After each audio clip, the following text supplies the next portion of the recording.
ঠিক শেখ হাসিনা যেই আগুন নিয়ে খেলেছে, তারেক রহমান সালাউদ্দিনকে দিয়ে সেই আগুন নিয়েই খেলছেন, এটি স্পষ্ট হয়েছে। শেখ হাসিনা 2011 সালে ডক্টর ইউনূসের বিরুদ্ধে শ্রম আদালতে মামলা দিয়েছেন। সেই 8তলা বিল্ডিংয়ে তাকে হাঁটিয়ে উঠিয়েছেন। আপনাদেরকে কিছু ছবি দেখাই, তারপরে মূল খবরটি দেখাবো। এই যে আপনারা যদি দেখেন,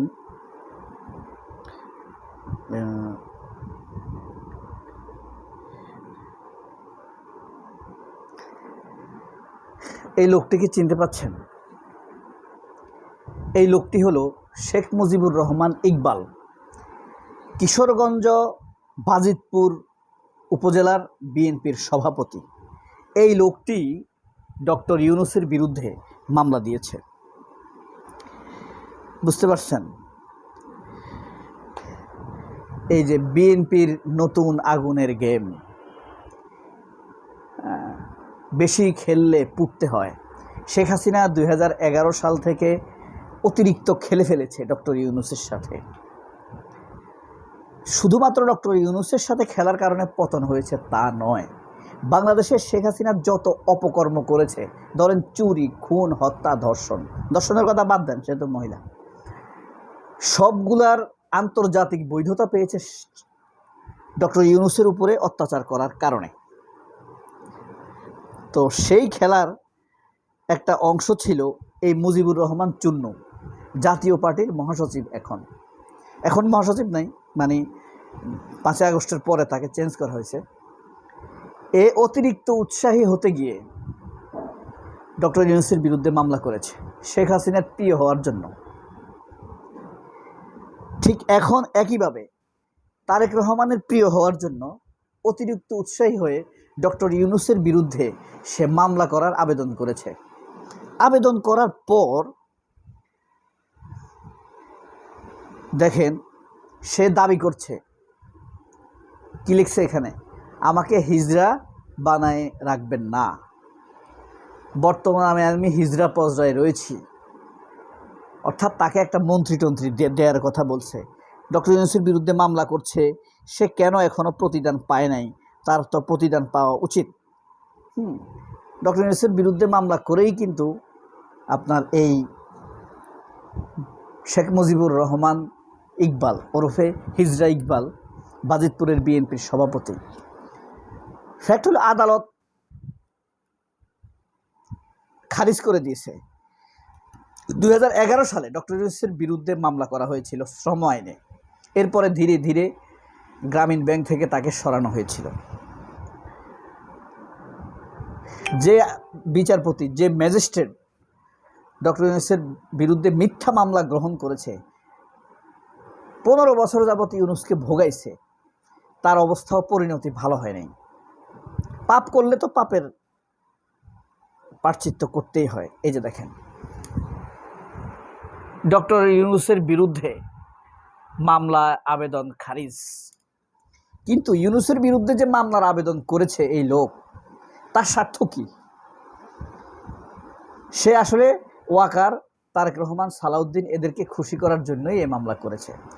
অতিরিক্ত আগুন নিয়ে খেলছে, ডুপ্লিমেট হয়ে কাজ করছে, ডিপ্লোম্যাট না, ডুপ্লিমেট হয়ে কাজ করছে মুজিবুর রহমান চুন্নুর মতো।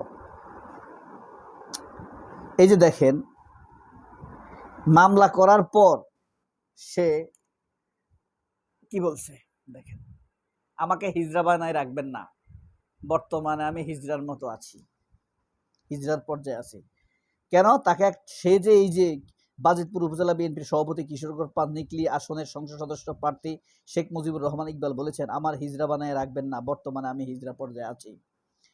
আমারে বহিষ্কারও করে না, মার্কা লইয়া গেছে, মার্কাও ফিরিয়ে দেয় না, কিছু পানি মনে হয় তাদের কানে গেছে। 18 তারিখ পর্যন্ত শুধু আমাকে অপেক্ষা করতে হবে।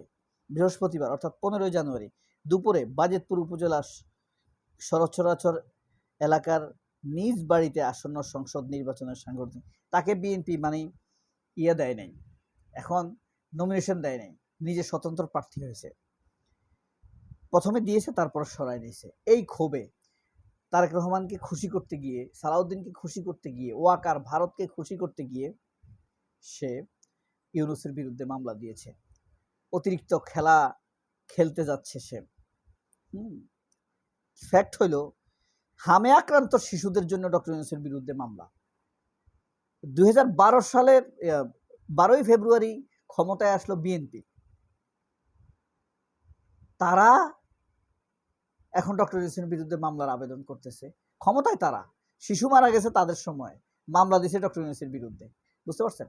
সব ভারতের শয়তানি, সব গোলাম মাওলা রনিদের ইত্রামি। যাই হোক, অন্তর্বর্তী সরকারের প্রধান উপদেষ্টা ডক্টর মোহাম্মদ ইউনূসের সাবেক স্বাস্থ্য উপদেষ্টা নূরজাহান বেগম সহ 5 জনের বিরুদ্ধে মামলা দিয়েছেন। সোমবার দুপুরে শুনানি শেষে মামলা খারিজ করে দেন সিএমএম আদালতের বিচারক। এর আগে এদিন সকাল চিফ মেট্রোপলিটন ম্যাজিস্ট্রেট আদালতে আবেদন করা হয়। এই মামলার আবেদনে ডক্টর মোহাম্মদ ইউনূস ছাড়াও স্বাস্থ্য উপদেষ্টা, স্বাস্থ্য সচিব, ডক্টর ইউনূস তৎকালীন সহকারী ডক্টর সাইদুর রহমান, সাবেক স্বাস্থ্য অধিদপ্তর পরিচালক আবু জাফরকে আসামি করা হয়। এগুলা কি সব ভারতের দালালি না? বুঝতে পারছেন?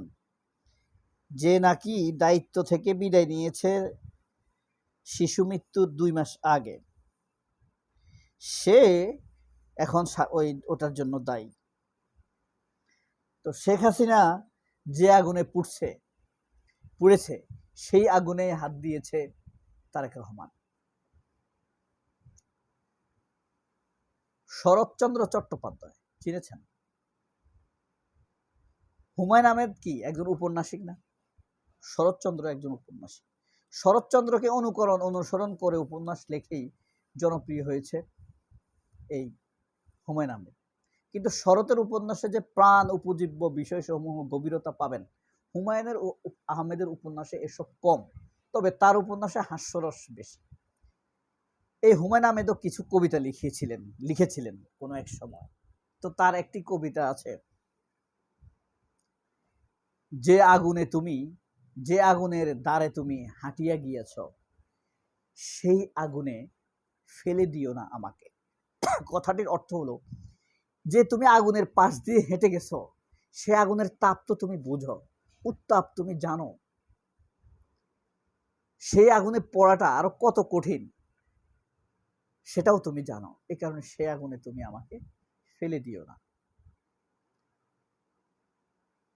তার শেখ হাসিনা ব্যাপারটা একটু আগায়া, যে আগুনে ঝাঁপিয়ে পুড়েছ তুমি, সে আগুনের পাশ দিয়ে তুমি নিরাপদে হাঁটিয়া যাইবে।